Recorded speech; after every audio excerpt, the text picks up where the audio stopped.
Yeah, hello everyone. I omitted something and no one reminded me how to remove the um Inshot watermark from your video. How to remove the Inshot watermark from your video.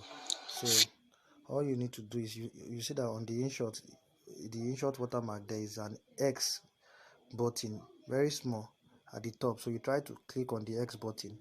It will ask you that do you want to remove permanently or free remove. So the free remove, you watch a video or something, so when you click on free remove, it will make you to watch an advert, so then it will remove it. Baby, come give me something, baby, come give me some. It will after the advert, automatically to remove the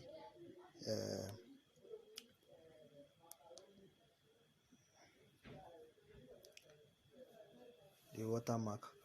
So now the watermark has been removed, so you can now export your work, that is to say save your work.